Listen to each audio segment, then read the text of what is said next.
Good evening, ladies and gentlemen, and welcome to the Ambassadorial Wing. And tonight we are going to be talking about a great topic, bad movies that we love. And with me this evening, I have got a great panel of guests, Alicia Victoria Parker, AVP, the nobody that isn't a nobody, the nobody geek, Jesse. Got a couple of new people, relatively speaking, haven't been here or have never been here.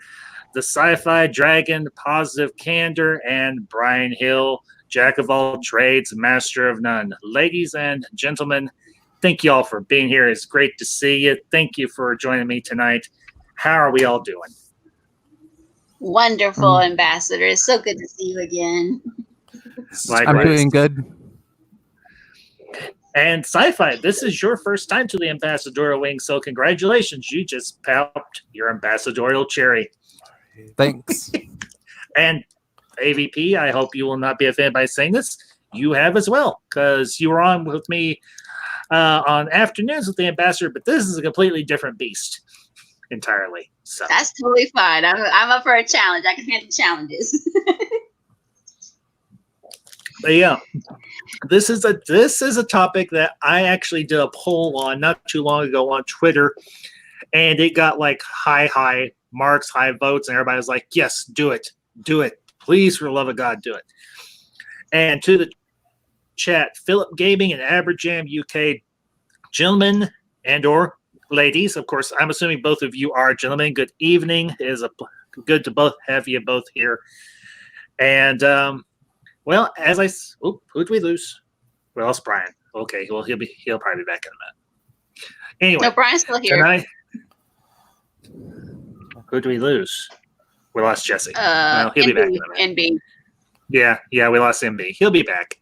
He'll always be back. But anyways, folks, tonight, like I said, we're going to be talking about, and I want to qualify something. When we say bad, what may be a bad movie to one of us might be a good movie to one of you. So, yeah, Average Jam, I figured that, and Philip, I figured the same as well. So, but yeah, honestly, this for me, this is gonna be a fun topic. So, that all being said, if y'all want to do a quick plug of your channels and everything, and then we will hit the topic.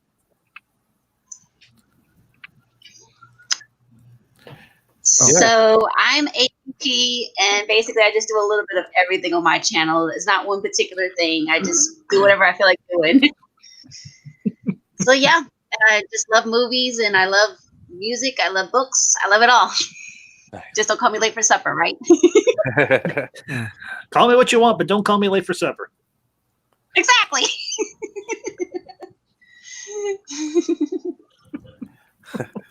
Yeah. And of course, you can find me at the Sci-Fi Dragon, and what I mainly talk about on my channel is the sci-fi genre and all of its facets, mainly movies and TV shows. But I will also delve into like video games and books every once in a while. But I just haven't had the time to read any books and review them. But I do plan to do that in the future. Excellent. Yeah, right on. And very briefly to the chat, LDG Pixels and Fiona Wolf, good evening to you both, gentlemen and lady. Good to see you both. Thank you for popping in. Yeah, my channel's called Brian Hill, the Master of None. I pretty much try to, keep a positive outlook on most current product, namely with focus on Star Trek and stuff like that. Without so much focus on negativity. That's always fun, and try not to say so many times, Other than that, yeah. Come on down, check out my channel. Count the ums, it's good times.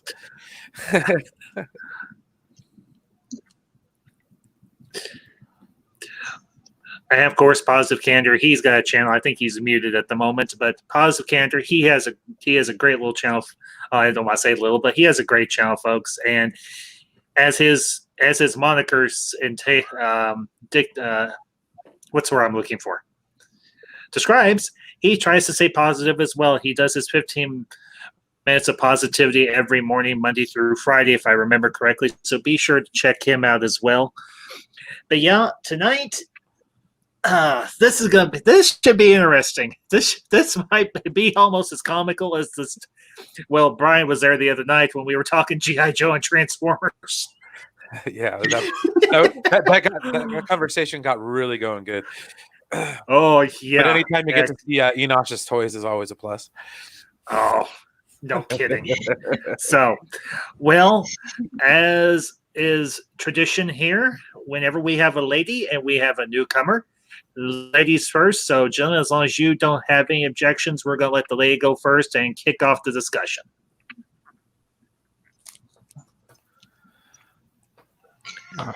Okay, so my first movie on my list is Robin Hood Men in Tights. A lot of people, I think, hate it because they say, oh, it's not Robin Hood. This is not the Robin Hood we know. But I actually like this one. It's fun. It's got music. It's got good dialogue. It's got it all, basically. It's the Robin Hood that was comical and cartoony without being a cartoon. That's the way I can describe it.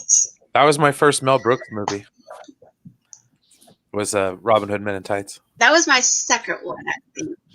I think that was my second one because I just watched that recently on Hulu because I was looking for something to watch and I was somewhere where the internet connection was kind of good and I was kind of bored and I said, let me put this movie on and see what's going on. I actually sat there and I watched the whole thing and everybody said, what are you watching there on the floor? I said, I'm watching Robin Hood Men in Tights. And they said, what? How can you watch that thing? I said, it's funny. I like Robin Hood and it was a funny story. So yeah.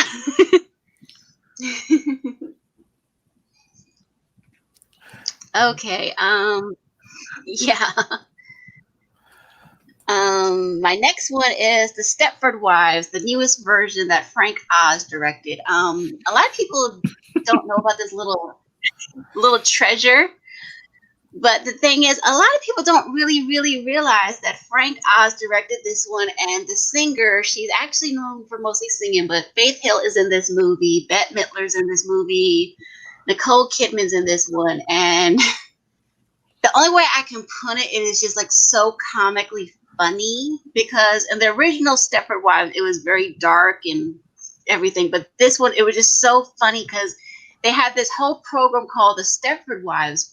And if you've never seen it, I'll just say this, that Glenn Close and Christopher Walken in this are absolute gems in this thing. So, yes. Well, yeah. And just kind of backtracking everything to Robin Hood Men in Tights. Honestly, I don't consider this a bad movie. Do I consider it extremely corny? Yes. Yes, I do. But I do not... Yeah. I do not consider it a bad movie. Because in my opinion, a spoof is never bad. A spoof is never ever bad. And to the chat, Mad Mardigan, good to see you. I think this is your first time on my channel. Welcome, glad you're here. And Mad Mardigan brings up a nice little list of films as well. Let's see, Miami Connection, The Last Dragon. Greatest. Jim Taka, Tammy and the T-Rex, and Hell Comes to Frogtown just to start. Robin Hood Men in Tights. Oh my God! Hell Comes to Frogtown. Oh God, I was a kid when I saw that. I see David's mentioned is Superman 4. Oh my word, Superman 4. Oh no. Yeah, that was painful. Oh wow, yes. I forgot about that one. John Cryer is in that one. And Philip Gaming brings up Super Mario Brothers, the movie, Superman 4, and Doom. I didn't think Doom was bad. I thought actually Doom was exactly what Doom should have been. In a matter of speaking, because you got The Rock, you've got Carl Urban, and you got a cute blonde. Mm-hmm. You can't lose. You cannot lose. And yes, I say that as a happily married man. Because Samantha Graham, Carl Urban's Ben Grim Reaper's sister, she's cute. There, I said it. And you haven't? Have you seen The Boys yet? I have not. Okay, well, I'll tell you this: if anybody tells you that it's graphic, I'm going to tell you this: it's PG compared to the comic book, and I've read all the comic book, and I've seen the series. And trust me, for as graphic as it does not hold a candle to the comic book. The comic book was actually, well, in a lot of ways, rather sickening, and not in a good way. Interesting. No, it's one of the shows I've been wanting to check out. Honestly, Don't make me stop everybody from talking. Well, Jesse, we're showing a little decorum here. It's just good. Oh, and as always, two of my good friends from across the pond, Aberjam, he brings up a whole slew. Now, of course, the first one I don't consider bad, but Battle Beyond the Stars and Space Hunter Adventures into the Forbidden Zone, and of course, my other good friend, just another nerd, Johnny Mnemonic, is the best of the worst. Keanu Reeves in the 1990s. Do you need to say any more? And this is before he's forever cemented, well, at least until recently, as the whoa guy from the Neo whoa. Now, he was Bill and Ted before then, and oh my god, I actually liked Johnny Mnemonic back in the day. I did too. I mean, yeah, it was back cheesy. in the day, I thought it was different. It made no sense. I mean, granted, I would say it's one of those movies where I went in and thought, oh, this is good. And then the more I thought about it and the more I watched it, it was kind of like Last Jedi. It's like, I actually thought this was good. I think I remember that movie. It's been a while since I've seen it. But yes. No, I was laughing at the Star Trek Insurrection part. Well, you put that up there, Brian. Well, that was a good one. Yeah, that was a good one. That was really good. Oh, either that or Nemesis. No, Nemesis. No, Nemesis. Okay, I'll just say. Okay, I'll say.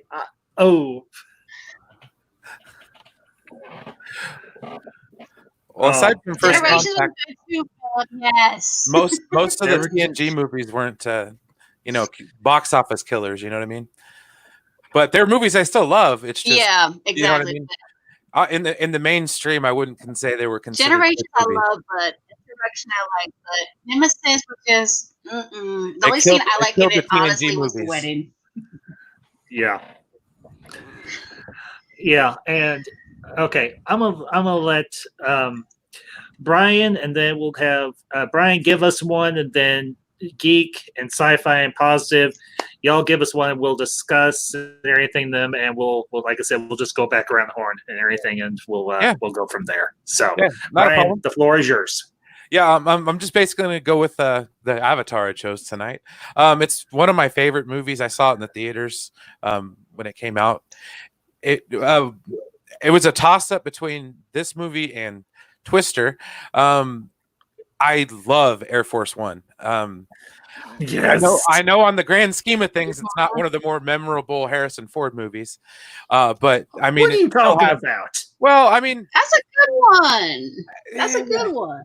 Well, I mean, at that point in time, it was just after he'd done like the last Patriot Games or one of the Jack Ryan movies, and then he had done what was the other one? The Fugitive.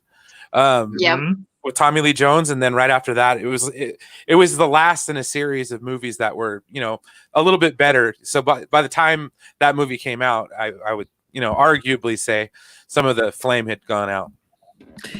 Yeah, but honestly, for me, Fiona Wolf. Okay, I guess guys, I don't want to slow our roll, but Fiona Wolf brings up three good ones. Earth Girls Are Easy, Encino Man, and Tremors.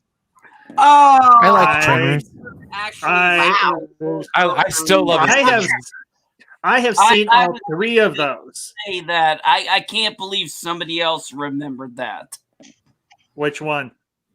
Earth Girls Are Easy. It has Jeff Goldblum in it. Goldblum. Jim Carrey. It has Jeff Goldblum and I think Howie Mandel, unless I'm wrong. Jim Carrey's in it too. Is he? Yeah, I remember Jim Carrey back. Wow. Kevin Theodore Bacon's Wolf, in it good. too in Tremors. Yeah, well, Kevin Bacon, and you had the dad from Family Ties, Michael Gross, as Burt Gummer, who Burt Gummer has become Oh, a yeah. pop culture. Burt Reba Gummer has become a McIntyre's in it too. Okay. well. And folks, before we go any further, I just want to I want to say something. When we say bad movies, these may not necessarily be, in your opinion, bad movies. You may love these movies, but to some people, to the critics who like, and as I say, who gives a flying rat's butt about what a critic has to say about whether it is good or bad? When we say bad movies that we love, we know that these are campy, we know that they are cheesy, but we love them anyway. So that's, we're bad is subjective. And to the chat, Mando Merck, good evening, my good sir. Good to see you. Thank you for popping over. Appreciate it as always. So. I think when it comes to this, we can call them guilty pleasures. We can call them bad movies. But the simple fact of the matter is it doesn't matter. Society has deemed these movies or these episodes suck. And guess what? We all agree. Yeah, they're bad. But you know what? We love the fact that they're bad. And we celebrate the fact that they're bad. And we don't apologize for loving them just because they're bad. And, well, hell yeah. I mean, for heaven's sakes, if you look at my avatar, it's Tommy Lee Jones's Two-Face, and a lot of people say Batman Forever is a bad movie. I disagree. And Brian, you know what? Now that you said that, I'm going to point this out. Sure.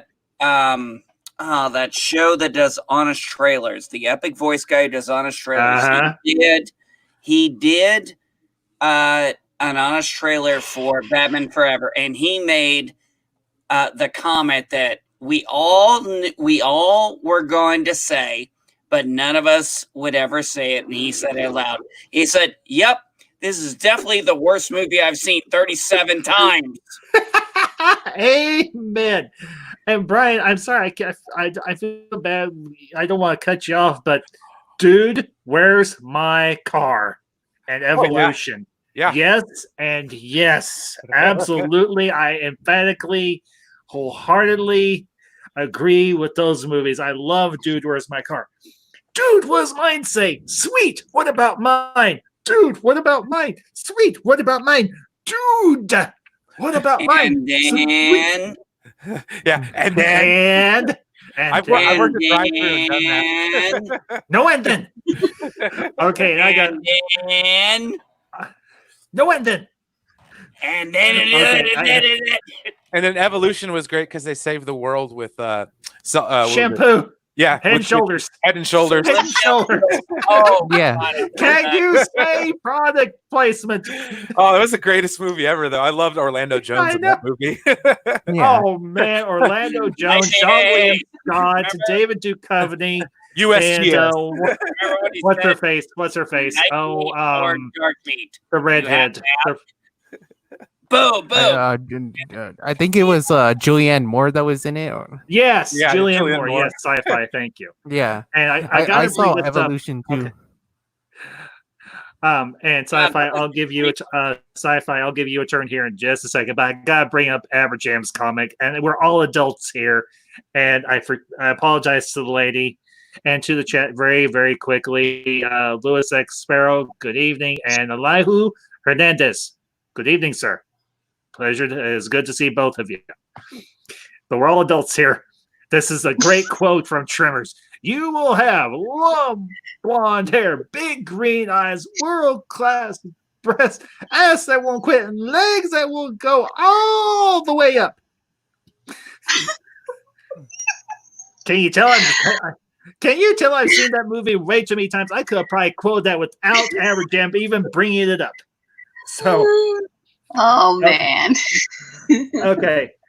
What is wrong with a man liking? What is wrong with a straight man liking butt and boobs? I'm just gonna throw it out there. Absolutely nothing. All right, MB, hit us with one, and then Sci-Fi will give you a go. Oh, for me, if I'm gonna Yes. pick it, it's always my favorite. Killer Clowns from Outer Space. Oh, oh yes. Oh yes. Oh, I cannot help it. I cannot remember when or how I saw this movie. All I know is I swear to God, it had to be one night when I was staying up late or something. And I'm watching this movie, and there's these ugly ass clowns. And I caught the first half of it. And unfortunately, there was no internet back then, so I had no idea what the hell I watched until the only saving grace I had was I had a TV guide channel. So I punched it up and I was like, okay, I'm on channel 51. Come on, scroll.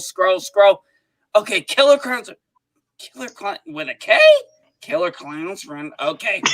And, I told my parents and my grandparents, like, I want to see the rest of this movie. So we went to the Blockbuster and I saw the rest of the movie. And it is unbelievably stupid, but is so freaking good. It's like, when he gets to the point, he goes, maybe they're just cruising the galaxy. And they stopped here for a bite to eat. Like, they're eating you guys. Yeah, they stopped for a snack, all right. And you're the 7-Eleven. It really is just, and that whole scene where they come out of the car and they're all like 12, 13, and the security guard, what are you going to do with those pies, boys? And they all throw it in, and it's an acid bath and stuff. It's just totally disgusting, but it's just so funny. You're like, you're trying so hard to take it seriously, and you can't. Yeah, it's cheesy, but it's good. Exactly. And if I'm gonna go with it's so bad it's good, other than I don't see Batman Forever as so bad it's good. I just see it as a guilty pleasure that has nothing to do with the first two Tim Burton movies. I just see it as a completely separate entity. Just happen to have the same Alfred. Just like Daniel Craig, James Bond's had that female M for, from the Pierce Brosnan era. And to the chat very quickly, Moira Kitty. Moira, good evening. Hey, Moira, check your DMs on Twitter when you have a second. And I'll just bring up a couple of these, and then Sci-Fi will give you a turn. I like who Hernandez brings up Attack of the Killer Tomatoes. I remember John Aston, Yes, Gomez Adams, and I even remember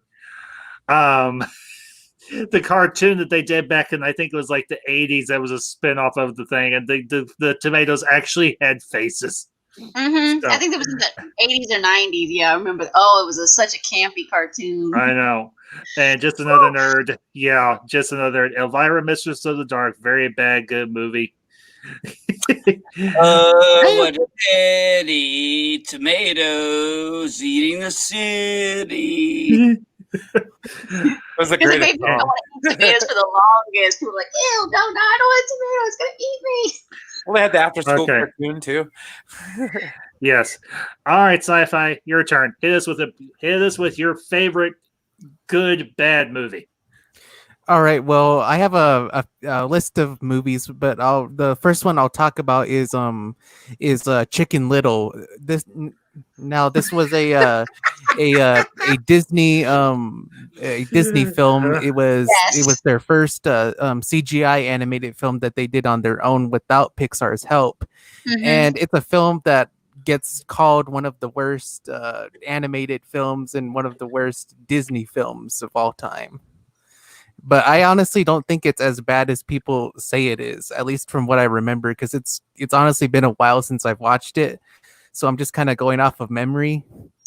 But there's some good aspects to it. I mean, the biggest complaint that people make about Chicken Little is the father character, that he was he wasn't. I guess he was like people say that he was neglectful or he was like mean or something like that. But I mean, the whole point is that he makes mistakes and that like he learns from them at the end of the film when he finds out that his son was right all along about the sky falling and aliens invading Earth, basically.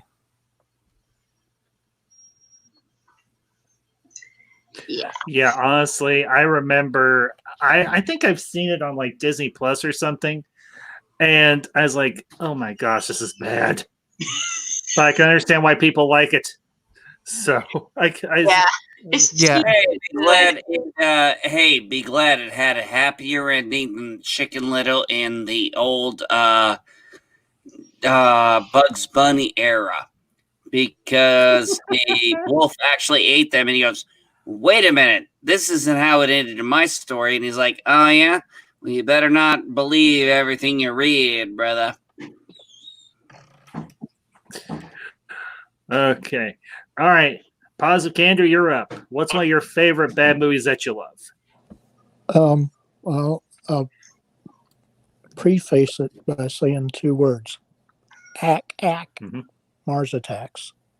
Oh, Yes! word, You know, yes. okay, So yeah, and awesome. okay, I gotta scroll up. I gotta scroll up a little bit, unusual. but yeah, because I think it was Aberjam who brought up I'm calling you. Mars Attacks. Yes. I just remember Tom Jones. I was hoping. They killed Michael J. Fox. Okay. I remember that one. I was so mad. I said, no, They killed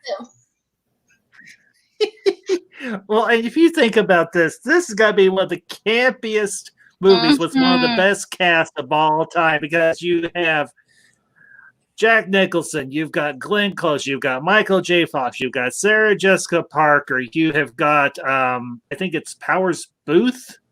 No, Sounds not Powers right. Booth. Oh, no, it's not Powers. It's not Powers Booth. No, it's not him. Oh, for him. Oh, what the heck is the name of that guy? Crap. Anyway, but yeah, of course you got Danny DeVito.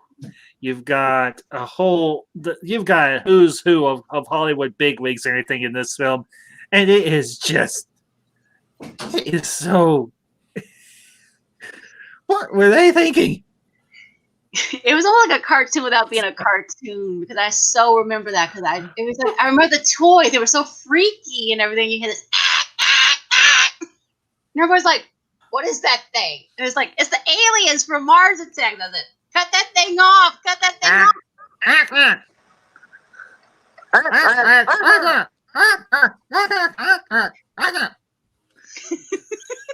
And okay. But yeah, thanks. I gotta say it's Tom. Okay, MB Jones. Go ahead, Brian. No, I had that song, It's Not Unusual, stuck in my head for years. I know. Afterwards. Yeah. Yes. I didn't even know who Tom Jones was until I saw that movie. Oh, man. Okay. All right, MB, go ahead and share your comment that you put into the private with everybody else, because that's funny. What? I thought that watching Mars Attacks was like trying to watch The Departed. You gave me a great bunch of actors and gave me one of the most boring stories I've ever seen. And yeah, I'm going to say the same. And Matt and Geek actually agreed with me when we watched The Departed. We actually hated it. And Mars Attacks, yeah, I put them both in the same. Wonderful cast of people. Shitty movie. Both of them. But that's me. Yeah, same here. Okay, well, coming back around the horn, and I've got to go a little bit with the chat. Yes, Arnold Schwarzenegger acts. Does he do it well? That's a question up for debate. But you know what? I grew up watching Kindergarten Arnold Cop begs to Schwarzenegger differ. movie. The Terminator, I'll be back. Commando is You know. only bad because Alyssa Milano is in it. Even because my name is Yeah. Fair enough. Ouch. Ouch. Before, well, that was, I'll say Oh, this. I'm sorry. Oh. Did I let my politics get ahead of myself?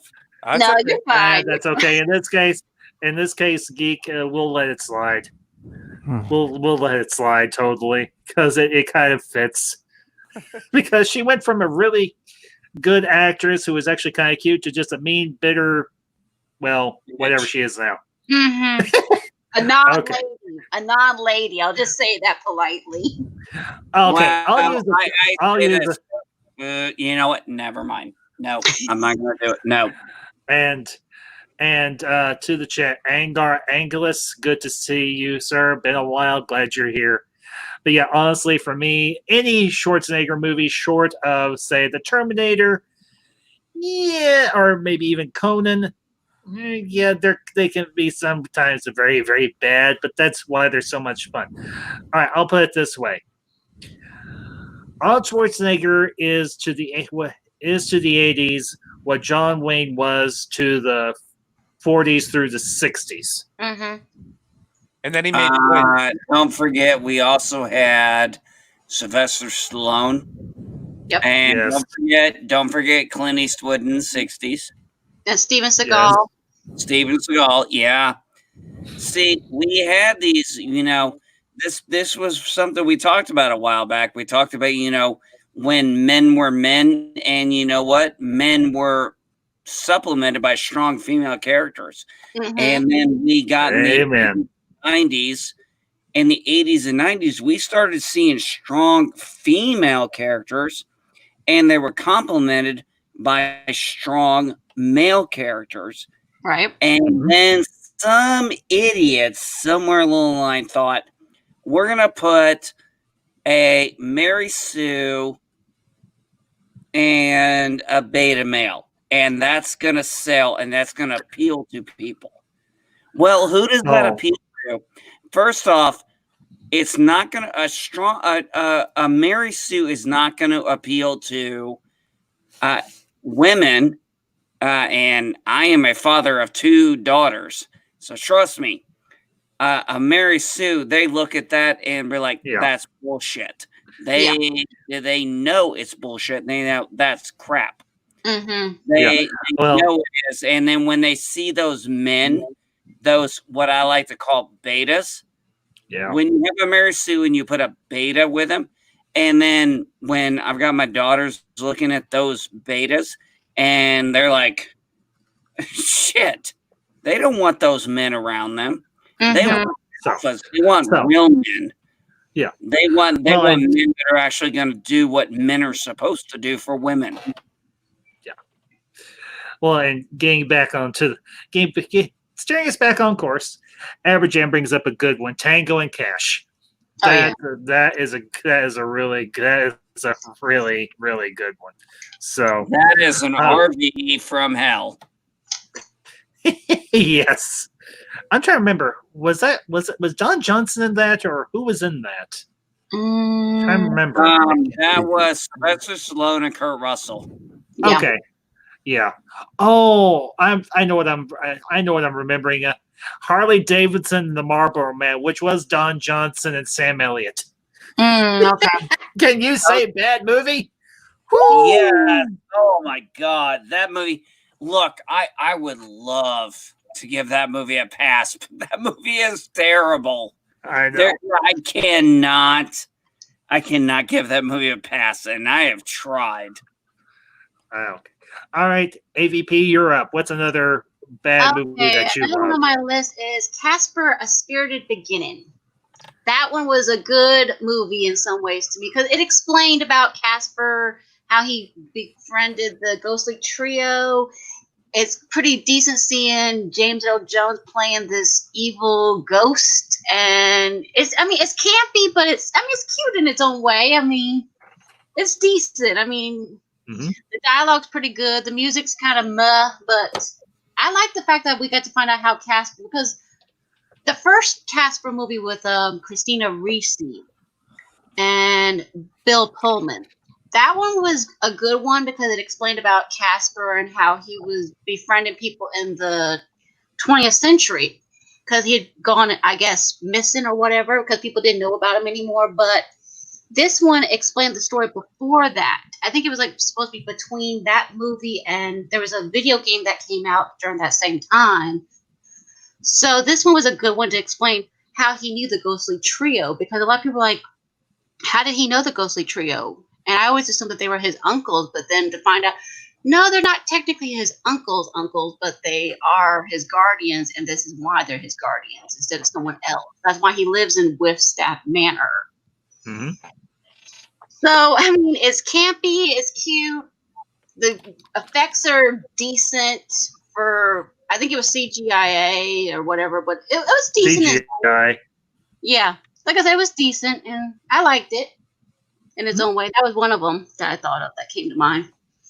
Because most people forget about that movie, so yeah. Yeah.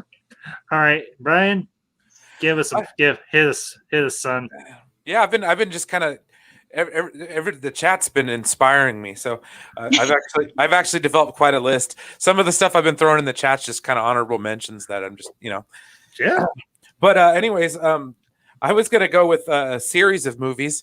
Okay. That were it depending on how old you were at the time when they came out.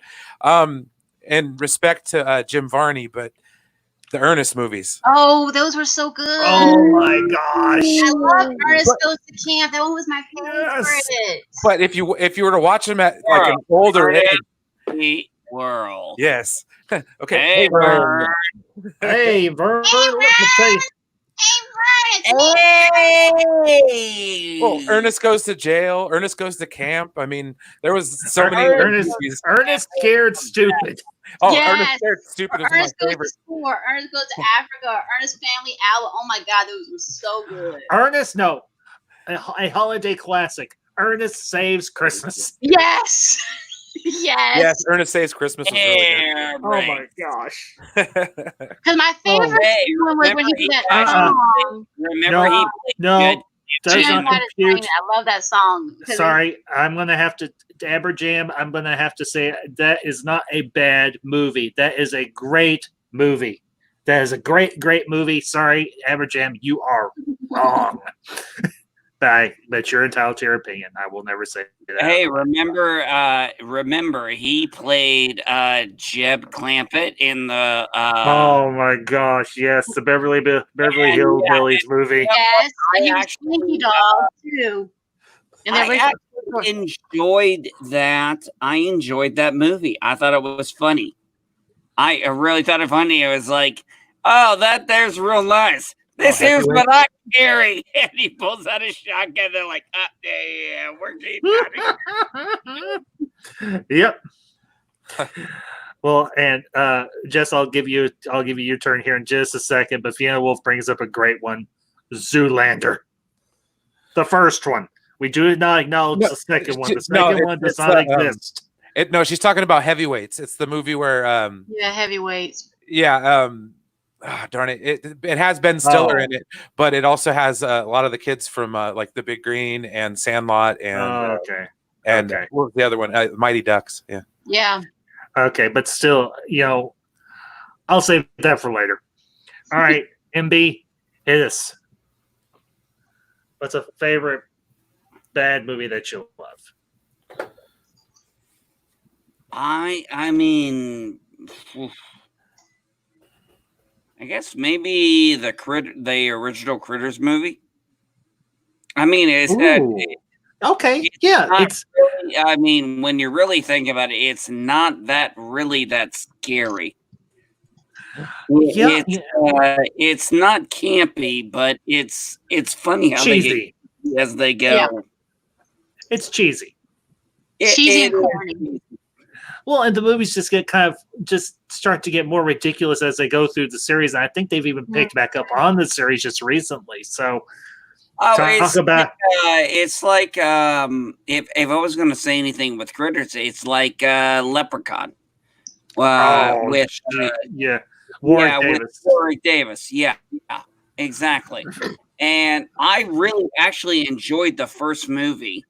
and then they just started getting sillier and sillier, and even I was like, okay, dude, I wish you all the best of luck with your career, but even this is getting ridiculous. Yeah, not to mention in one of the movies, one of the bounty hunter aliens mimicked a. Well, how do I put this? A model in a gentleman's magazine. Let's just put it that way and leave it at that. Yeah. Ooh, yeah. I tried to figure out the whole Critters thing. It just I don't know. It really, as a franchise, is really kind of garbage. Mhm. And there's only been a few good parts to it. I mean, freaking A! I'm sure. I think it was Leonardo DiCaprio would sure wish he hadn't been in. I think Critters 4. Yeah, I would imagine so as well. All right, sci-fi, hit us, bud. All right, the next movie on my list is one that you can. I'm not sure if you guys have heard of this one, but Behind Enemy Lines, which is I heard about that war one. slash That was a action good movie with one. That was a really good one. Owen Wilson. It's a war slash action movie starring Owen Wilson and Gene Hackman, and then the basic plot of it is that Owen Wilson, he's sent on a reconnaissance mission over Bosnia. The mission goes wrong. He gets shot down, and he tries to survive in this enemy country while hoping that his the people back on the Navy ship come pick him up or rescue him. Yeah, I remember seeing that one. I was like, this feels like too many other movies like this I've seen before. And I love that movie. I'm gonna make this very clear. Sure. I am gonna make no comment. I'm gonna mute and say nothing about this. Yeah, that movie Because was if awful. I do, That one sucks. That one really sucks. That one really sucks. let's not Where's not the neutralizer? Neutralize our brain. We don't know. No. Yeah. Angura Angelis brings up a good one. The Ninth Gate. I freaking love that movie. With Johnny Depp. Yeah. I mean, Yeah, it's Polanski, but it's actually and that's my major problem with the movie. It's Roman Polanski. The guy is a criminal. He should be rotting in prison or otherwise. But we're not going to go there tonight. So we're not going to go there tonight. Not going to do it. To quote a former president, not going to do it. Wouldn't be prudent at this juncture. So, all right, positive. Hit us with some knowledge, my friend. Okay. Yeah, I'm gonna go with basically a group of movies. I'm gonna kind of lump them all together, and that's all the National Lampoon movies. From the first one is great with Chevy Chase, but then after that it got kind of old and stupid and stuff like that. Yeah, when they started changing out all the the rest. Yeah. I got you now. Okay, yeah. Beyond Christmas Vacation, I have not watched any of them because for me, that's like, okay, of comedic movies, it's like the holy but not holy trinity of great comedy. National Lampoon's Vacation, National Lampoon's European Vacation, and National Lampoon's Christmas Vacation. That Christmas Vacation is good, but Vegas is awful. I did not ever. Well, and here's the reason why I never watched it. It didn't have Chevy Chase, and it didn't have Beverly D'Angelo. So, yeah, did not even touch it. No, thank you. I wouldn't touch that thing with a 10-foot pole. Well, I mean, I like Ed Helms, just not as a grown-up Rusty. Yeah. Wait a minute. I thought there was only 3 National Lampoon. Well, they did a remake with Ed Helms in it and stuff. Yeah. Like But it didn't do well. If Chevy Chase ain't in it, it ain't worth watching. Well, no, he was in it for like 10 seconds. They were both in it for just a hot minute. Oh wow. Okay. Yeah. Well, and Brian, you bring up a good one. Broken Arrow. It was Slater and Travolta. Well, I wouldn't necessarily. I would Awesome. not necessarily consider that one bad, That but was a decent one. No, it was a good Face Off. movie that got panned when it came out. So full of shit. Face dude. Off was worse than that, though. What? Yeah. yeah, the Face Off had. Oh, I love come Face Off. on. Based off was. I like a peach. I could eat a Plot peach for idea. hours. For hours. Oh man, Nicolas Cage was the best in that movie, and so was John Travolta. I mean, honestly, that was, I know. I love Yeah, Face Off. I remember a long time ago watching a review of that by a channel I used to watch and everything. And they did such a great job with that review, and I'm like, oh my gosh, this is so bad, but they're right. Yeah. Could not gotten any hammier. Oh, Aberjam. Aberjam. You know, why is everybody afraid to just admit what he was saying when he was talking about eating a peach? I'm We not all going know to say it, but I'm not going to bring it up here. Hey, we all know what he was talking about. Yes, we do, but we're not going to talk about it. He was Castor Troy, you know. Yeah. It's and Angar Angelus, yes. I would agree with that. Yeah. So, well, we're back around to me. Let's see. You know what? I'm going to bring up one that I've gotten some grief about lately. The Mummy, Tomb of the Dragon Emperor. Ooh. I love this movie. I consider it part of the trilogy. I think Mummy, Tomb of the Dragon Emperor is awesome. I think that the woman that they got, Maria Bello, to replace Evie, did a good job. I like the villain. I like the setting. If it's got anything to do with ancient China, I'm sold. And this movie sold me. The only criticism that I kind of have, actually, you know what? I don't have a criticism. I love this movie. I don't care if the other people think it's bad. I love it. If y'all disagree, that's fine. Whatever. I saw the Mummy Tomb of the Dragon Emperor in theaters when it came out, and I thought it was pretty good. I mean, but it's been a while since I've seen it, so if I were to rewatch it, I might have a different opinion, but we'll see. Maybe I might like it the second time. You know, there's always a possibility too. That's true. I've seen all three of the movies. I think at least twice, but they're not anything that was big in my memory. So, I have no like or I have no real dislike or like against it. I don't really remember them that well to have really worth an opinion about it. Does that make sense? Yes.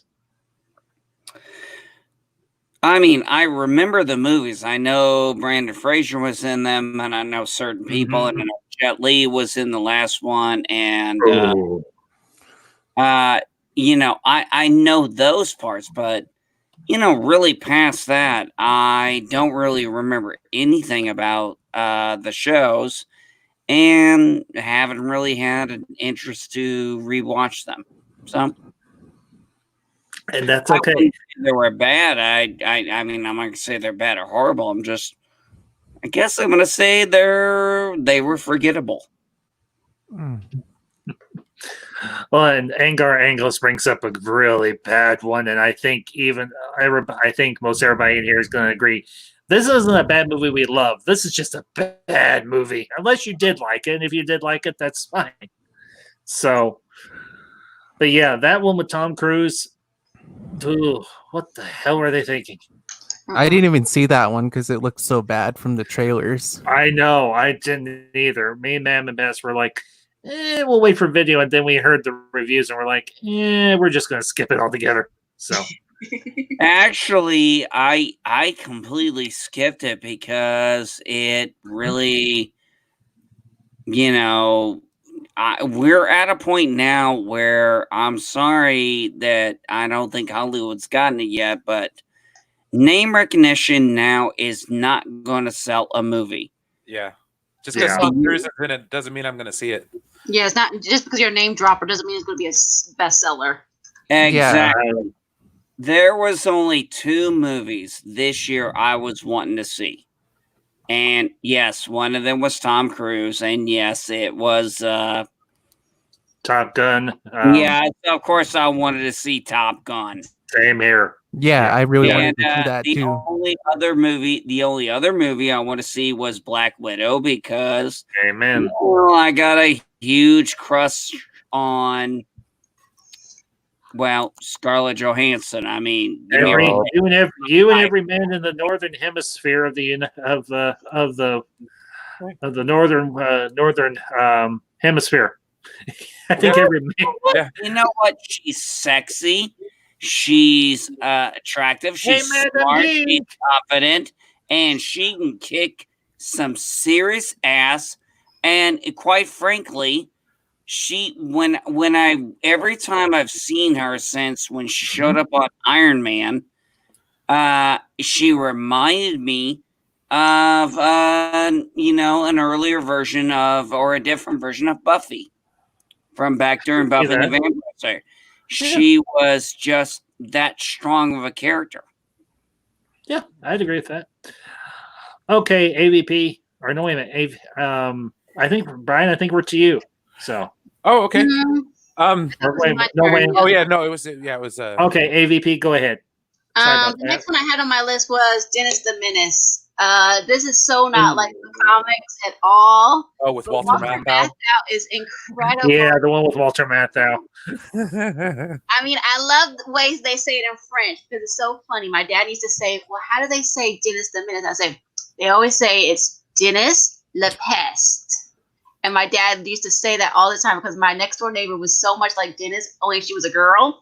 And so he started calling her Denise Le Peste all the time. But this movie is so cheesy and bad with Christopher Lloyd, Leah Thompson, Walter Matthau. The kid is so cute as Dennis, but the movie is just so bad. It's good in its own way because the poor robber who's trying to rob everybody is just like, oh, will somebody shut this kid up? Somebody get rid of this kid. I can't stand this kid. He's driving me crazy. Get rid of him, please. Yes. Scenes are so funny where he's trying to sabotage his poor babysitter and her boyfriend. Oh, those scenes are just, they're too funny.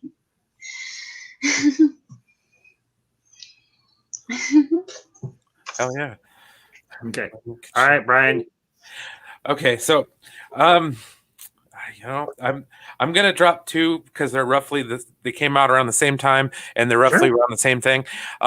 Macaulay Culkin and Richie Rich. Oh, yeah. And Brian Bonsall in Blank Check. Oh, yes. I remember that one too. Man. Those. Yes. That was Alexander from Star Trek The Next Generation. Yikes. He was also Andy on Family Ties too. Yeah, I remember him. Yeah, he was on Family Ties. I think that was his first role. But go ahead, Brian. But I mean, the only thing I really remember is the guy that narrated all the History Channel documentaries. He played the dad on that movie. Oh wow! Yeah, that's right. He did. And that's about the only memorable thing about the whole damn movie, other than the fact that it was like one of those movies that Macaulay Culkin was in a successive string of movies. But as for I love the Blank Check though, so good. Oh yeah, that was great. His I forgot the name of his scientist and stuff. Yeah, I know who you're talking about. But yeah, I love that. He had his own McDonald's and his own mansion. I thought that was the coolest thing. Yeah, because I was a kid when they came out, so it was like that was awesome. But Blank Check, it was like that was the daydream movie for me as a kid. Like, yeah, I've always wanted to slide out of my back window into a pool. Wouldn't that be cool? Like so that whole that. Just those time frames and the two having to do with kids coming up on money, especially when you're a kid at the time. Because I was roughly the same age when those came out. So it was like, oh, okay, wow, man. It's so cool to have a wall full of video games. And it's like, now we do. Yeah, exactly. Yes. Like, oh, I wish that could be me. Yep. Okay, MB, your turn. At this point, I got nothing. Okay. All right, I sci-fi. mean, seriously, if we're gonna talk about bad, I mean, I'm just not. I'm not really sure what I could say that I would. Well, if I'm gonna go with a guilty pleasure, I guess. Well, and that's the main thing about this streaming thing. Basically, Guilty pleasures, yeah. So like, that works too. If I'm gonna go with a real guilty pleasure, I'm gonna say Howard the Duck. Ooh. Oh man, now there you go. Now we're bringing out the big guns. Now we're getting into some real cheese That was here. bad, but good. Ooh, that's. I am no longer Howard. Okay. And Hey, you wanted to go there, Hey, yeah, Howard. hey, bring it. When I first saw this movie, I was, all right, Ambassador, you know the story. I don't need to repeat it. You've heard it enough times where I was when I probably saw this movie. It was, I enjoyed it. And then when I found out everybody hated it as I got older, and it was literally my first taste into liking something that other geeks hated. And I was like, I didn't understand why. I really didn't understand. I still to this day don't understand why people don't like the freaking movie. I love it. I love Howard the Duck. I mean, come on. It is so freaking funny and good. Maybe I'm just out of my mind. No, you're not out of your mind. You like what you like. And folks, just for those of you that aren't familiar, Sci-Fi has sometimes his Wi-Fi kind of kicks out, so he'll be back in shortly and everything. He always is. If you're familiar with Sci-Fi from Mad Max's channel, he'll be back. Mr. Freeze, he always returns. Yes. So, yeah, honestly, Howard the Duck, yeah, it's got a great cast because honestly, actually, Aberjam brings this up, and it's kind of funny that he did. Leah Thompson. Leah Thompson was in Howard the Duck. And of course, you had Jeffrey Jones, and you had what was his name? Tim Robbins. So, yeah, that was that. And okay, I'm just gonna say it. Duck boobs. You can't unsee it. You can't unsee it. Oh well, when they did it on regular TV, they somehow were able to put the suds up. Yeah. Well, and here's the truly amazing thing. It was directed by George Lucas. Yep. That's a good one, Brian, that you mentioned Willow. I like Willow. That was a good one. Willow is awesome.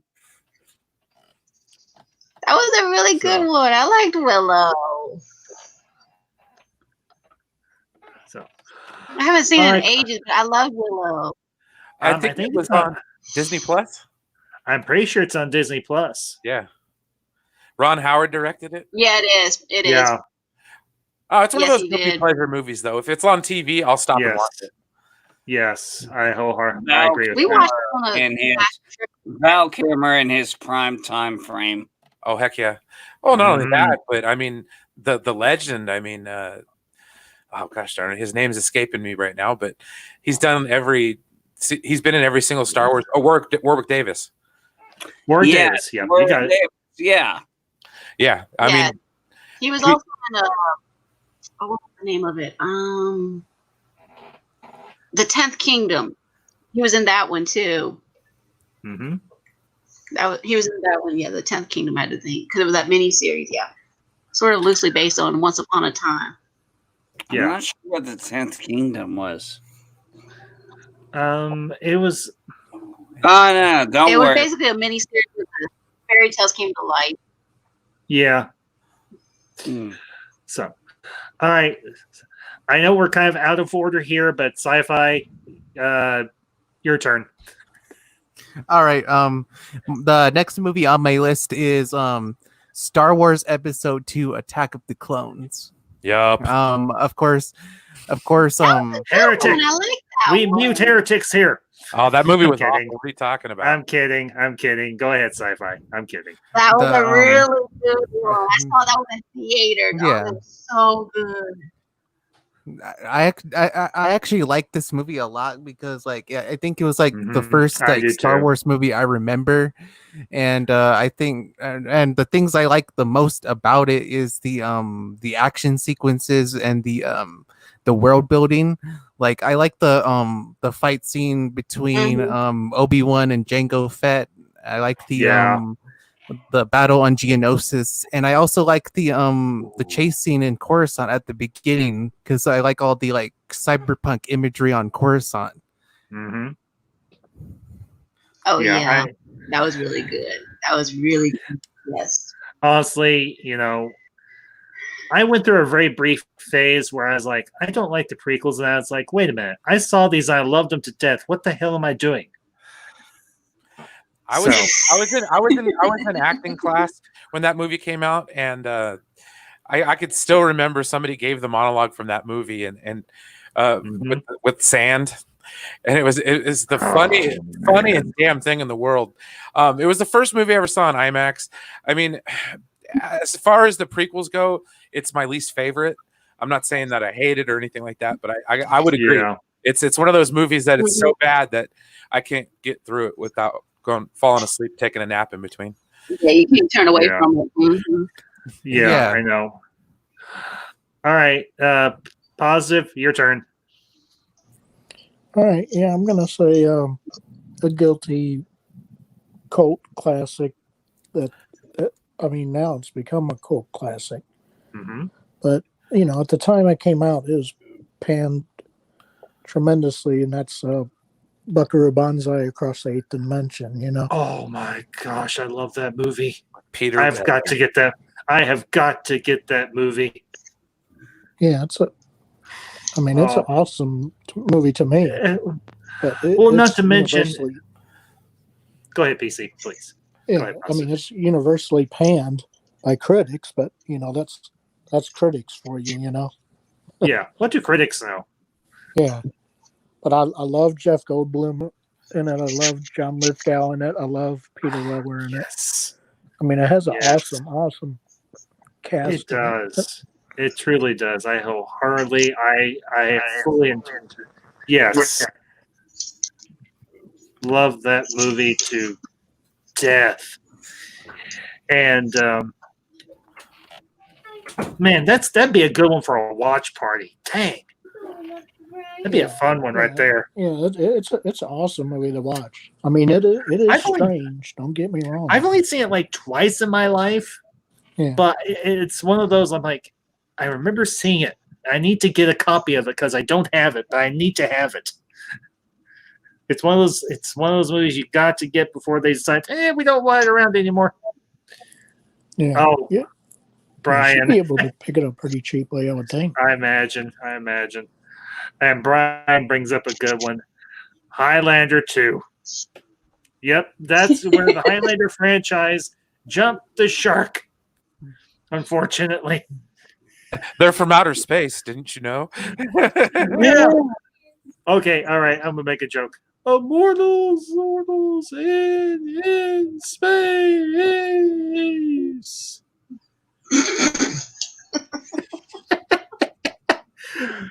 Okay.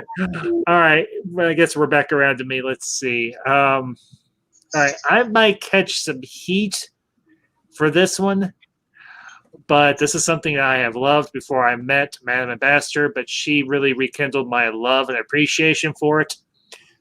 Twilight.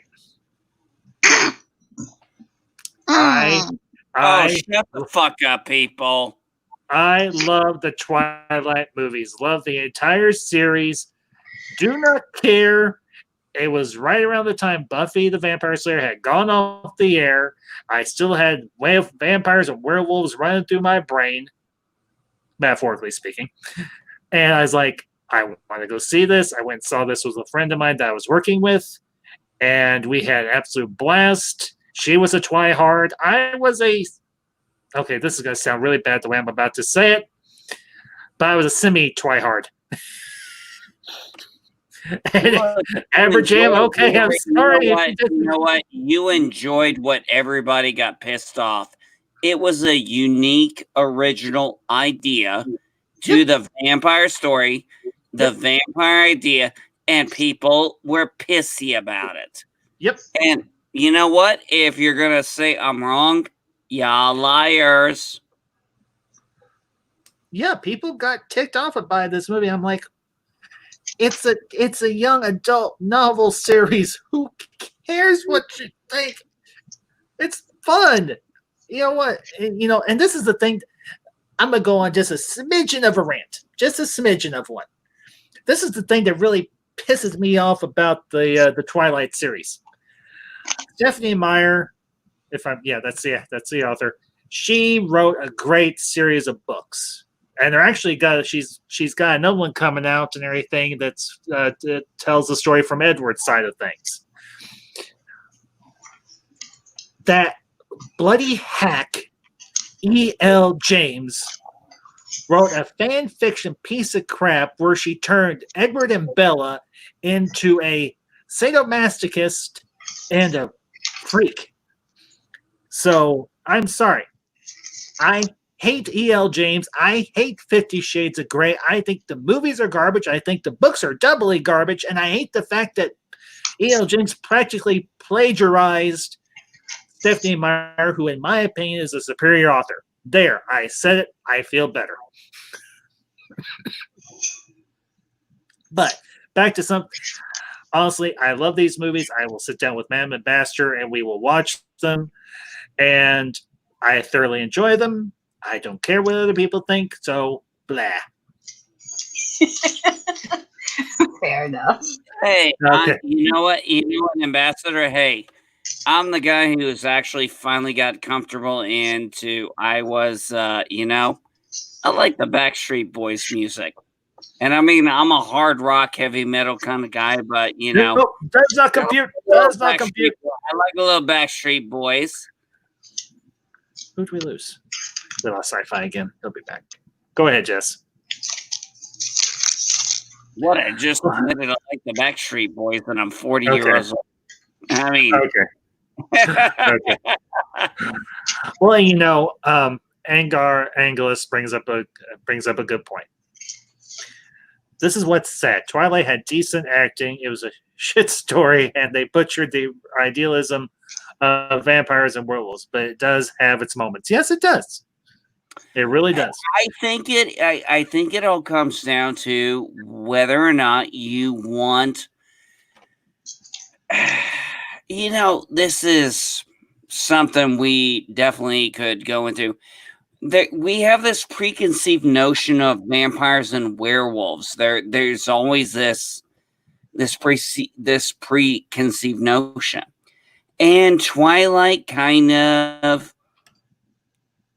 turned it on its head a little bit, and I think that made a lot of people angry. Whereas it made someone like me be like, "Oh, I kind of like the idea of a different perspective."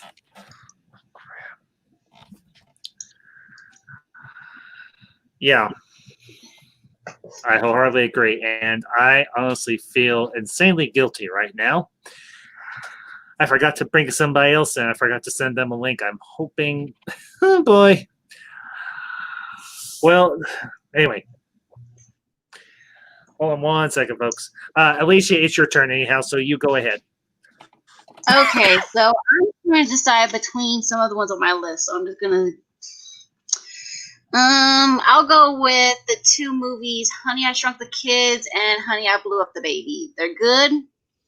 I like them. I remember seeing them when I was growing up. I remember that they had the Roger Rabbit short before they started the first one. What was it called? Baby Trouble, I think. And that was really cute. And the third one in that series was not as good, but Honey, I Shrunk the Kids, I absolutely loved. I mean, it was cheesy but good with the dad being geeky and nerdy and basically accidentally shrinking his kids. And then the other one where he's blowing up his own kid. It's like, it's funny. I mean, I watched them the other day, and you know what? I said, they're still good. And they said they're talking about remaking them. I'm like, don't remake them, please don't. They were just good in their own way. And now I want to point something out. The Rick Moranis did not actually shrink the kids. It was totally an accident. It wasn't him. No, it was the baseball. Yeah, the baseball went in and everything. Right. Now the first, but then in the second one, it blew up the kid by accident too, because of the soda bottle smashing. I actually don't remember any of the other ones. I've never seen them. If you see that one, the only one that was, the mom was in it very brief. The mom's in it. The daughter, Amy, is in it at the very beginning because she's getting ready to go to college. And then the son, Nick, was in it. And Rick Moranis was in it. And basically they had moved from wherever they were living from the first one. And then the second one, I think they're living in Las Vegas. And so when the baby blows up, he goes into downtown Vegas and all hell breaks loose, so to speak, because it's not. Sherry Russell is in it, and she's like the babysitter, and she falls in love with Nick in a way, but it's so cheesy, but it's so good. Yes, I completely agree with you, Alicia. Absolutely. Okay, Brian. Look at it. I've never seen that one. Well, if you see it, it's good. I'll just say just see it. But the third one, honestly, it's not as good. It's not as good. It's not as good. Yeah. I'm going to go into a little bit of an actor group on this one because he was popular at the time. The Pauly Shore movies. Ooh. They are such hidden gems that if I actually see them on, I will finish watching them. Encino Man. I loved Son-in-Law. Yes. Like, Son-in-Law is one of my favorite movies, like ever. In the Army Now. That was one of the greatest movies. I mean, it had Andy Dick where he was basically playing the straight man. Yeah. It was the weirdest thing ever because ever since then, Andy Dick has never been that character. You know what I mean? Well, aside from his appearance on Voyager, I would give it that. Well, Part 2. Well, and the other thing you gotta remember, he was also in the horrible, absolutely dreadful Biodome, which I think somebody mentioned earlier. I did earlier. That's what did you? Okay. Because I love Biodome. I could quote the hell out of that movie. But it was just, oh my goodness, it was dumb. And then Jury Duty with Tia Carrera. That was another good one. Oh, jeez. Yeah. But yeah, Pauly Shore. Well, and her name is Cassandra. I loved Wayne's World, man. Those were great. Oh, you're dude. I'm hardcore Wayne's World. Love those movies. I only have the first one. I gotta get the second one. The second one's got Christopher Walken. It's great. Yeah, I know. Mm-hmm. I know. And Christopher Walken is awesome in everything ever. Oh, especially Joe Dirt. Yeah. My name's Clem Dorn. I liked him in Stepford Wives too. He was pretty good in that one too. Was he in Stepford Wives? Yes, the newest one. Yes. Okay. Because he and Glenn Close, they're always playing couples. And if you want me to spoil it, I'll spoil it. I'll say about it. If not, I won't. But the thing is, we find out that the person that we think that's in charge of the Stepford Village is not who you think it is. Everybody thinks it's Christopher Walken. It's not. It's not. Well, just real quick to the chat, Mando Merc, if you're still in the chat, check your DMs on Discord. I sent you a link. So, all right, Sci-Fi, you're up.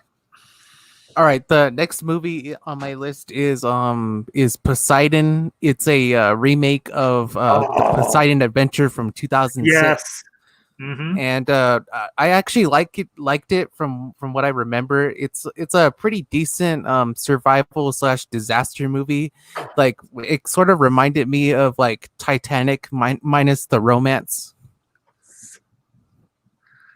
Yeah, I agree. I actually remember seeing the original Poseidon Adventure with Ernest Borgnine and I think it was Shelley Winters. was one of the other actors on there. Yeah, it was Shelley Winters because I remember she played Roseanne's grandmother on the sitcom. And here's Mando Merck. Hey, Mando, guys. good evening, sir. Hey. Glad you could join us. No, Truly, thanks for letting me on. you're welcome. Yeah, honestly, sci-fi. Yeah, I remember seeing the remake for Poseidon because me and Mother Ambassador were like, I was like, "Is this a remake of Poseidon Adventure?" She's like, "Yeah, it is." I was like, "Well, you want to go see it?" She's like, "It could be interesting." So we went and saw it, and we are like, "We should have stayed with that." I like that movie. Yeah, It was okay. I mean, it wasn't horrible. it has a decent cast. Like it has Josh Lucas, it has Kurt Russell, and it also has what's his name from Close Encounters of the Third Kind. I keep forgetting his name. He was also Richard Dreyfuss. He was in that movie. Overboard? Yeah, when he tries to jump overboard at the beginning before the tidal wave shows up. And then he decides to stay on the ship once he sees the wave coming. Yeah, and then she gets amnesia and he makes her think she's his wife and take care of the kids. And it turns out they actually do like each other. Her husband's cheating on her when she goes missing. Yeah. It's a decent flick. I enjoyed it. Yeah. I mean, it's one of those movies you just shut your brain off and you watch a ship get flipped upside down, which is completely implausible. Well, it's also fun because, Kurt Russell being like a comedian is actually pretty funny. Yeah, very true. All right, MB, hit us with. You got another one for us? You guys ever watch Better Off Dead? No, I was gonna say, if you didn't catch it in the chat, I was gonna call it. That's perfectly fine. Yeah, it's 9:45 here. I'm ready to call it a night. You fine. guys, the rest of y'all have a good one. It was great to be here. I'm glad I got to spend a little bit of time, but I gotta know when it's time to call it an evening. So, y'all, peace and long life. Have a good one. Live long and prosper. Good night, bud. Talk to you later, bud. Nice Thanks for coming on. you. Y'all take care. I'll see y'all again. Later. Sound good. Sound good. Yeah, and just real quick to the chat, Fiona Wolf. Yeah, actually, StreamYards recently did a upgrade. You can have up to 10 people in a stream now. So, yep. Who did we? Assuming if you're paying for it, otherwise. Yeah, and I'm paying for it. So that's why I got all the bells and whistles, and I'm happy. So, but okay. Let's see who was next. PC at Positive Candor. I think you're up, sir. All right. Yeah, I'm gonna, I guess, group a bunch of movies, I guess, into one category, and that's the disaster movies of the 70s, from Airport to Towering Inferno and the original Poseidon Adventure and stuff like that. I mean, they're all guilty pleasures to me. I still like watching them, even though they're pretty corny and stuff. But yeah, that's an understatement. Yeah, I remember watching those as a young man. Brian, you're killing me. Oh, geez. You are killing me, Brian. Bringing it full circle, man.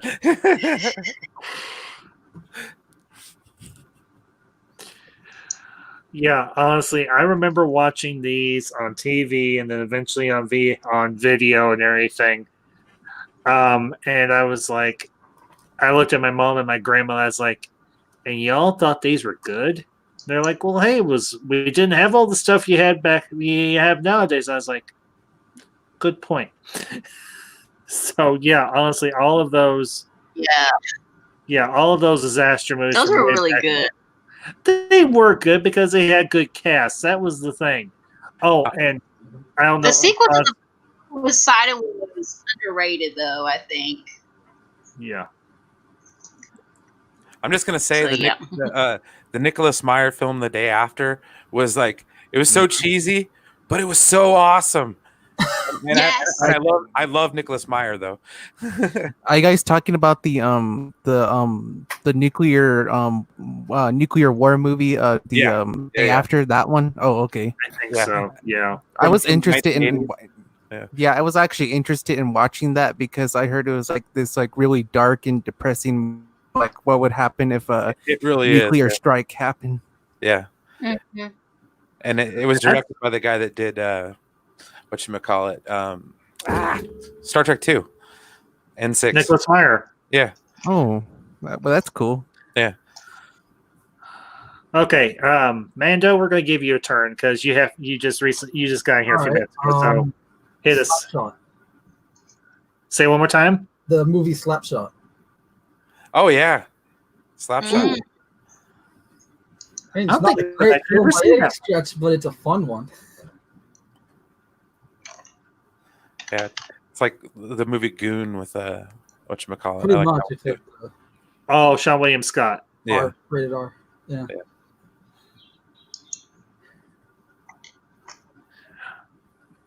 You have the twins that just like they're playing with race cars 1 minute, and next minute they're like killing people on the court.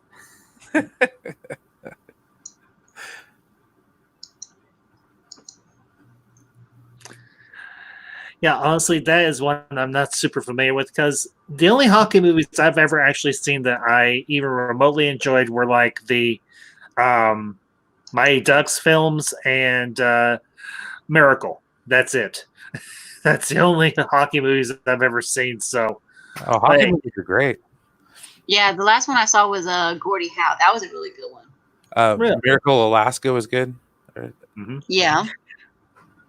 and just real quick to the Sure. chat, Newbie Comics, good to see you, sir. Thank you for popping in. As always, I appreciate it. So, I hope you enjoy your break. Hope we can bring some. Hope you're having a good shift, and hope we can bring a little levity to your break. So, all right, Positive Candor, I think you're up, sir.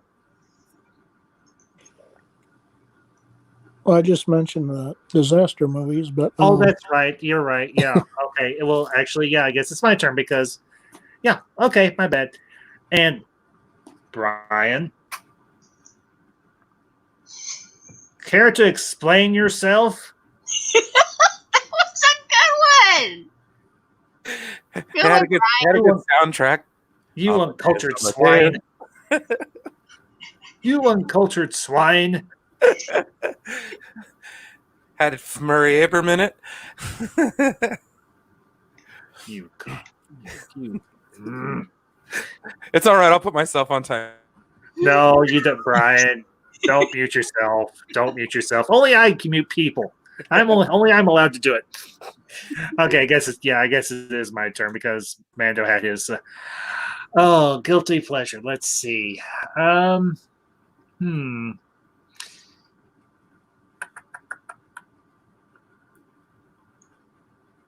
Oh man, this is hard. Okay. I got one. The American Pie movies. Mm. Yeah. I can get behind those. I mean, after like the main character ones, like Beta House and stuff like that, I wasn't too much of a. I never watched those. Yeah, it got kind of weird real quick. Oh, Oh, there okay. you go. Yeah. Yeah, Johnny. I love that movie. Okay. All right, hold on one second. Not a bad Michael movie. Keaton was a Good legend in movie. that movie. Come Yeah, on, Michael love Keaton. that movie. Let's see. Hold on one second here. Gotta go look at my movie wall. It inspired one of the greatest professional wrestling managers of all time, Paul Heyman. Okay, he was Paul E. Dangerously, man. Okay, I got it. Hey, come on, Okay. the opening song was by Weird Al. It's Just Life. I love Weird Al, man. I didn't know that. Okay, I've got one. Airplane. Mm. That's just the best. That for me is a guilty pleasure, especially the second one, because the second one's simply Okay, a the second rehash. one is definitely a guilty pleasure, but the first one for me is not a guilty pleasure. That is just a good movie. Yeah.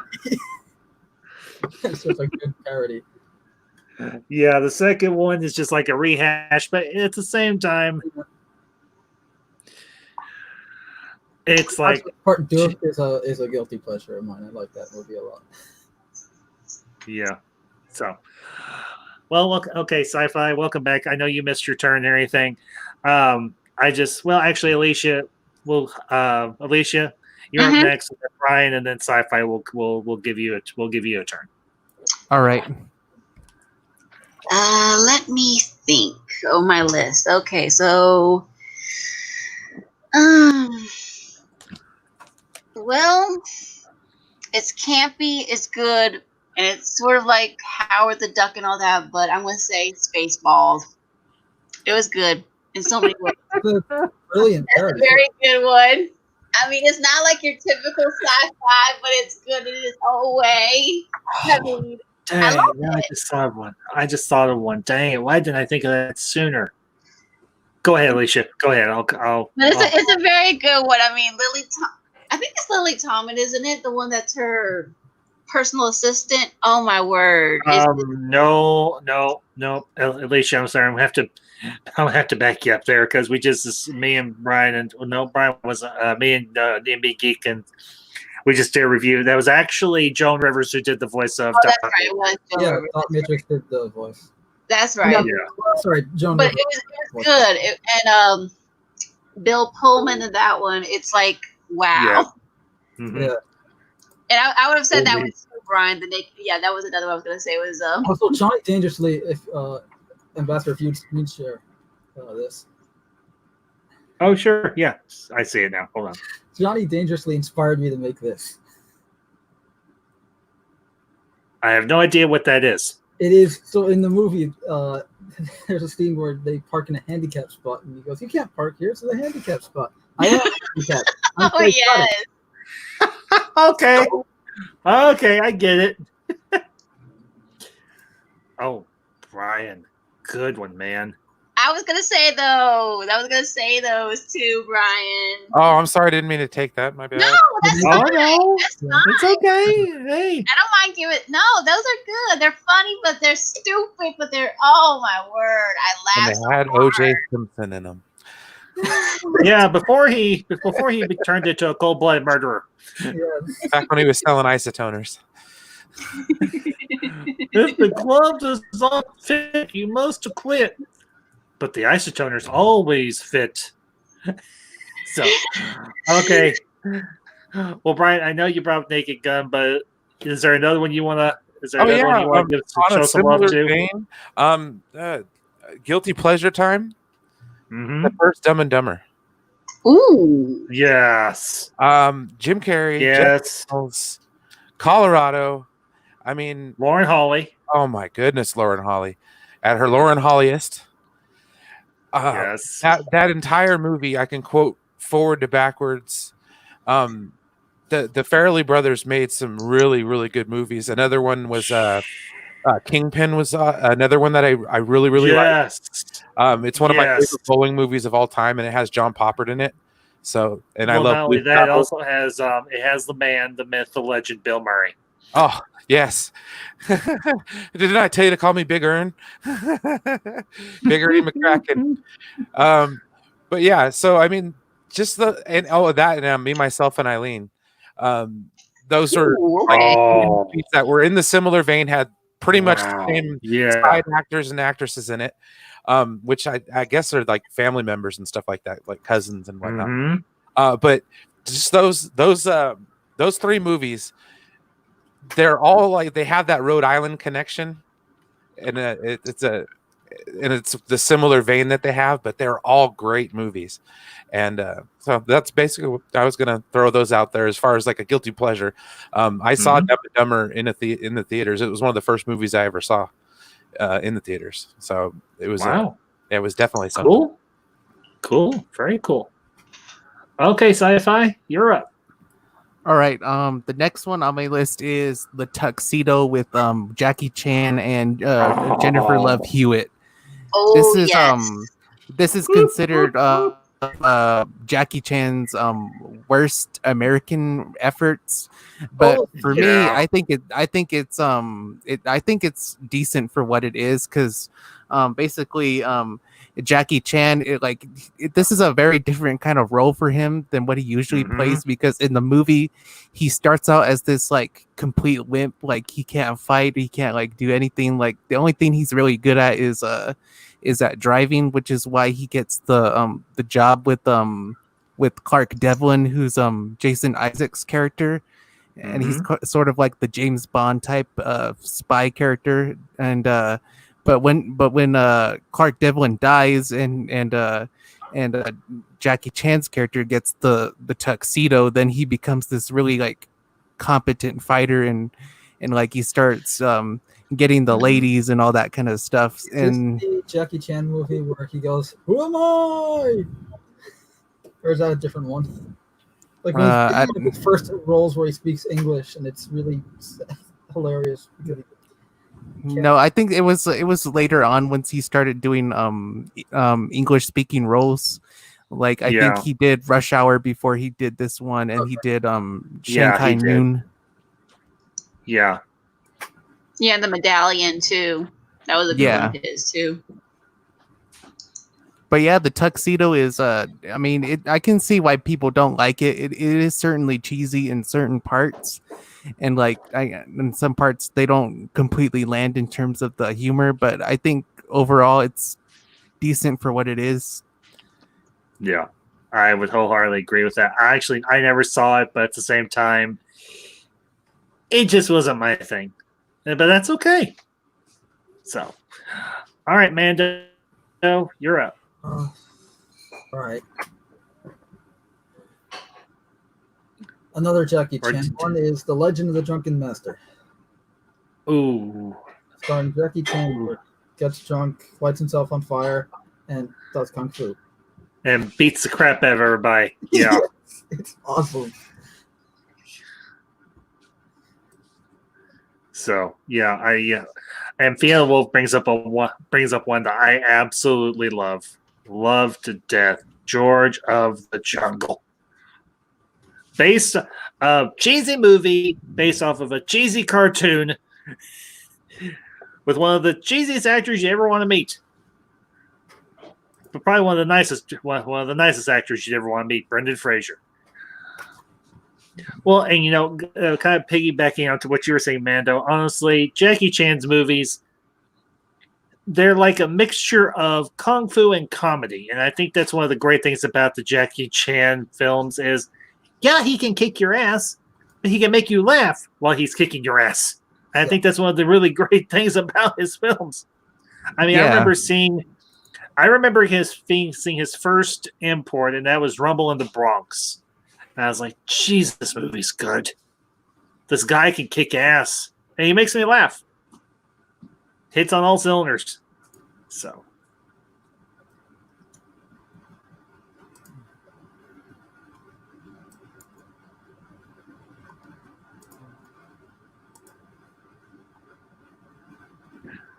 okay, sorry about the Madam Ambassador was actually bringing up another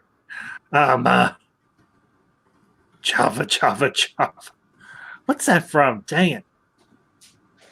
George of the Jungle. Yeah. All right. Who's up next? I just went. Okay, so Positive Candor, you're up. Yeah, probably me. Another guilty pleasure is the Danny DeVito, Billy Crystal movie, Throw Mama from the Train. Oh, yes. Yeah, Throw Mama from the Train, and it actually had the mom, the mom that was the mother to the two criminals in Goonies.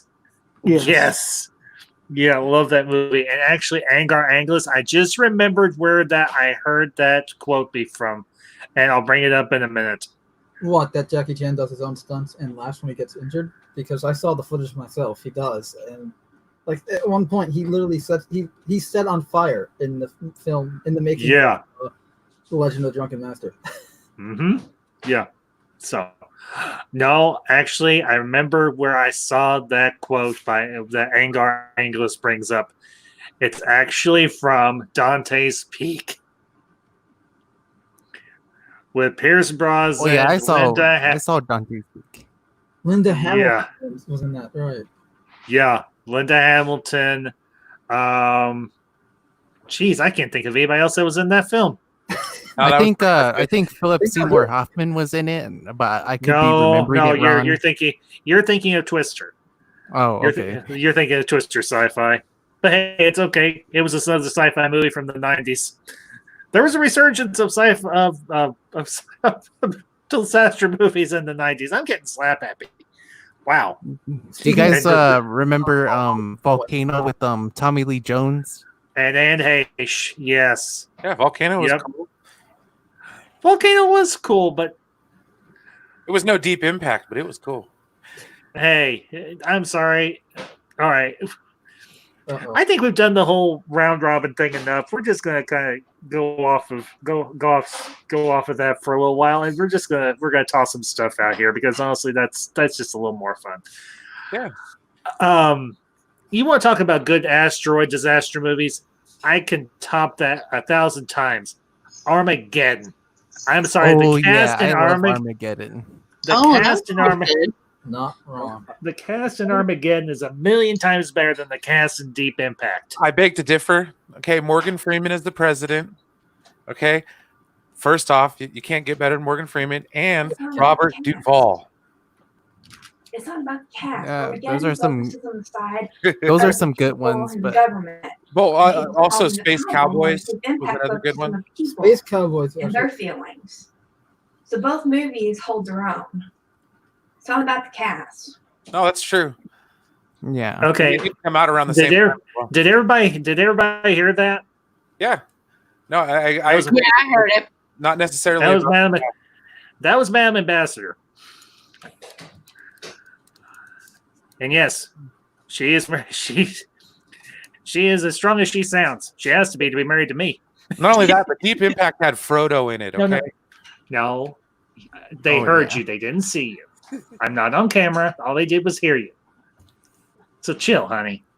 I would say the weakest actor or character in Deep Impact is Tia Leone. I didn't really like her character that much. Man. She was just hot at the time. That was all. She had that show on TV or whatever. Okay. I'll bring up one positive that I liked about Deep Impact. The guy who played her character's father, Maximilian Schell, who was actually in, I think, a deeply underrated but incredibly guilty pleasure late 70s Disney movie, The Black Hole, where he played Dr. Hans Reinhardt. I know a lot of people say, this movie is boring. This movie sucks ass. I don't care. I love it. I love it. I love it. Well, I love it. But James Cromwell was also in it, and that's Zephyrin Cochrane. So yeah. I actually got to meet James Cromwell one time. Really? Steps of the Capitol. It was pretty cool. Shook his hand and everything. Cool. Too Star Trek to say anything, but it was really cool. It was right after The General's Daughter had come out. I love that movie. Mm-hmm. Great movie. Yeah. Well, since you guys brought up a Michael Bay movie with Armageddon, I guess I can bring up the last movie on my list, which was Pearl Harbor. A movie that a lot of people don't like. Oh, I love that movie. That was so good. Yeah, I liked it a lot. Sci-fi, be glad Madam Ambassador was in the room when you said that. She doesn't like Pearl Harbor? No, she loves Pearl Harbor, and I do to a point, but as I call it by a different title. I call it Pearl-tanic. Oh yeah, I can see that. I mean, I do kind of think that Michael Bay kind of took inspiration, or like he kind of like wanted to emulate the Titanic because because the movie has a romance in it, and it mostly focuses on fictional characters rather than real historical people. Mm-hmm. And Well, except for maybe. of, Go ahead. on the topic of Michael Bay movies, The Rock is great. Oh yeah, I love The Rock. Oh, And Nick Cage. Losers do their best. Winners go home and fuck the prom queen. Sorry, not my best Sean Connery, but I try. Yeah. Well, on the topic of Josh Hartnett movies, I threw on 30 Days and 30 Nights. The best Lent movie there ever was. Sorry, 40 Days and 40 Nights. My goodness. I can't believe I messed that one up. But anyways, was one of my favorite Josh Hartnett movies.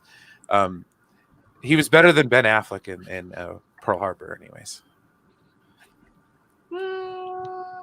I think they're as good as each other in that movie. I think. Yeah, he hadn't found a good Batfleck yet. You know what I mean? Because I really do like him as Batman. So. Okay, I'm gonna bring up a guilty pleasure of mine. This is one that I just reviewed not too long ago. This has been a few 2 or 3 months ago. The Shadow with Alec Baldwin. Yeah. Alec Baldwin, Penelope Ann Miller, John Lone, I think was his name. Let's see, who else? Oh, and Tim Curry. Love that movie. I don't know if anybody ever saw it or heard of it besides me, but I love that movie to death. I've heard of it, but I haven't seen it. You Alicia, you should. You totally should. It is. I do a good review of it, but you really need to sit down and watch it. Not to mention, it also has Ian McKellen. Oh, I love him. Everybody does. Who doesn't like Ian McKellen? I don't know. I mean, it's Ian freaking McKellen. How can you not like Ian freaking McKellen? He's one of the most likable people in the history of the world. At least he hasn't destroyed any of his characters, unlike actor that's acted or performed opposite of him, Patrick Stewart. But he had a good role in Dune. Right? He was really good in Dune. That was a nasty cop, you all right? Yeah, I'm fine. I'm just throwing a little Picard shaded. Well, I mean, if you want to mention a Tim Curry movie that's a guilty pleasure, he was in Clue as well, which is Oh, yeah, positive. I would agree with that. Which is goofy, but I like watching that movie too.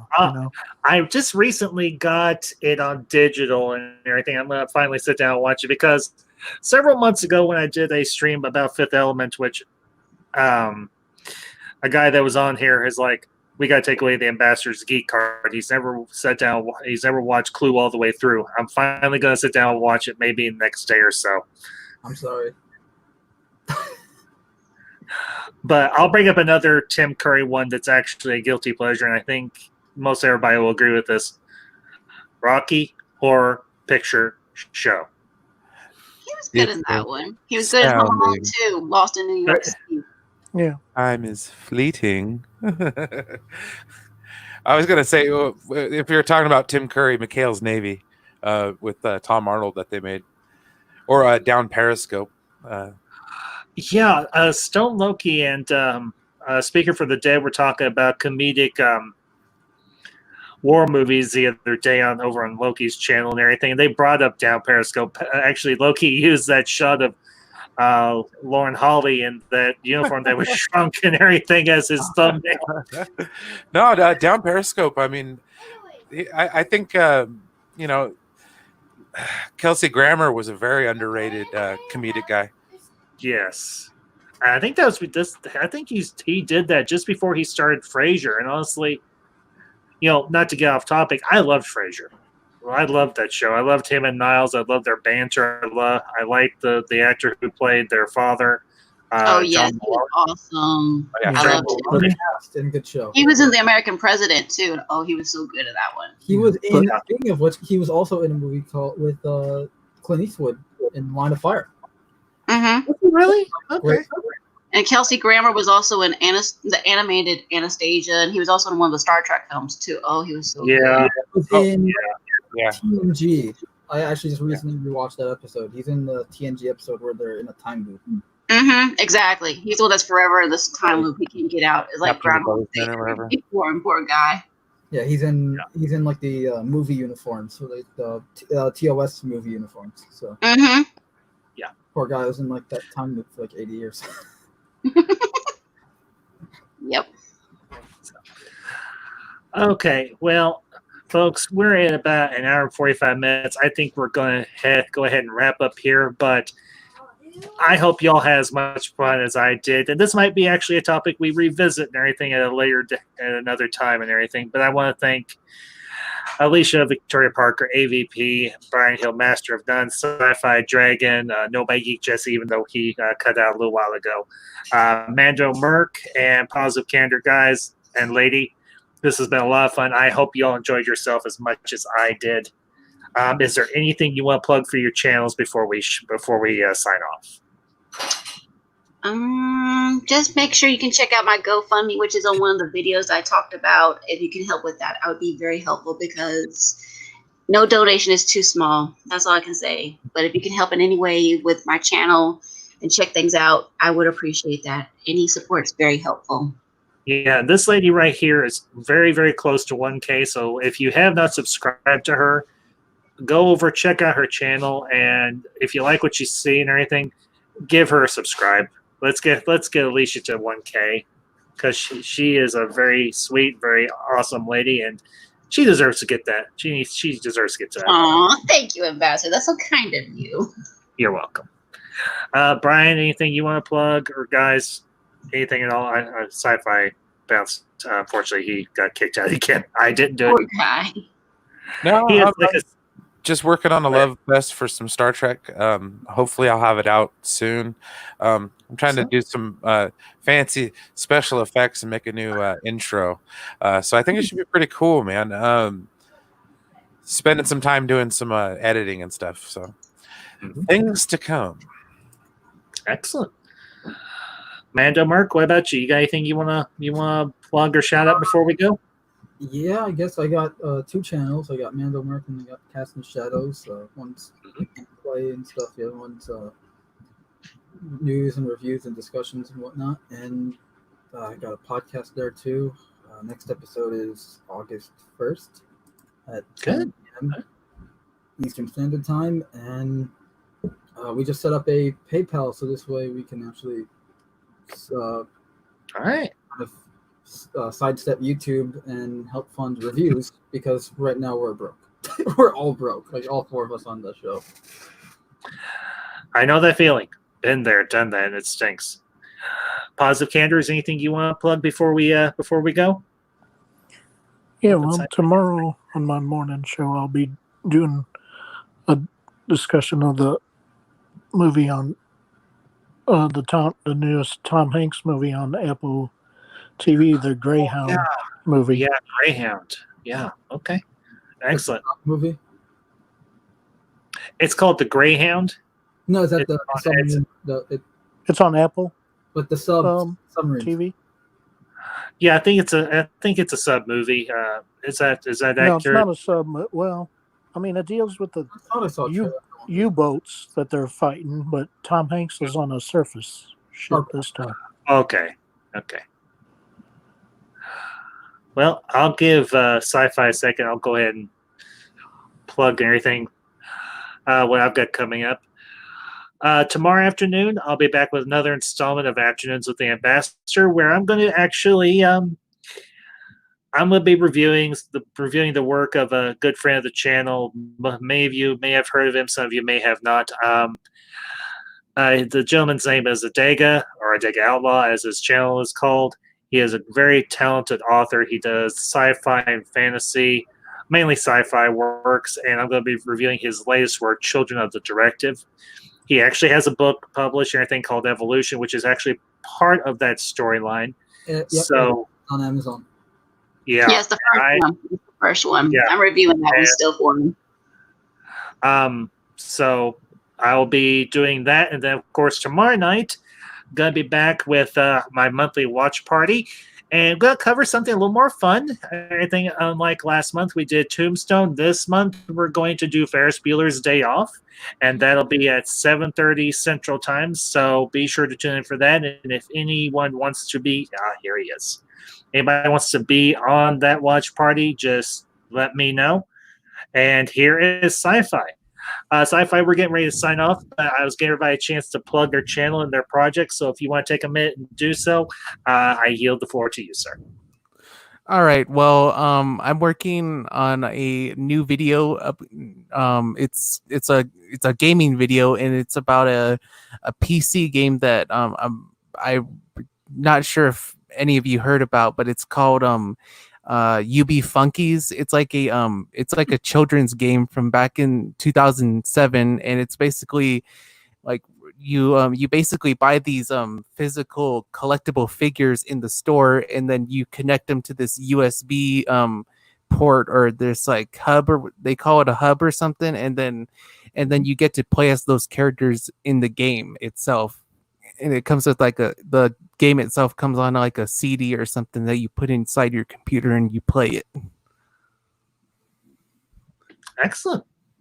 And I think you just recently released or uploaded a Godzilla video. Am I correct, Sci-Fi? Yeah, I did. Okay. It's a video about Godzilla versus Kong, and I basically make the case that the movie should have two endings instead of just one, because obviously the movie's going to have a definitive winner, and in the video I suggest that maybe you could have one ending where Godzilla wins and then one ending where Kong wins, just to have all the fans be satisfied until you make one of the endings canon, of course. And that's kind of what I propose in the video. Excellent. All right. Well, folks, go over, check out all these awesome people on my panel or anything. They all have channels. I highly recommend you support them. And I want to thank all of them for being on tonight. This was a lot of fun, and I hope you all had as much fun as I did. And to everybody in the chat, and honestly, I can't recall everybody that was in the chat, but to all of you that were here, thank you for tuning in. Thank you for participating in the conversation. I hope you enjoyed yourselves. I know I did, and I know that we did. So y'all have a great night. We'll see you tomorrow afternoon and tomorrow night. And until next time, this is the Ambassador signing off.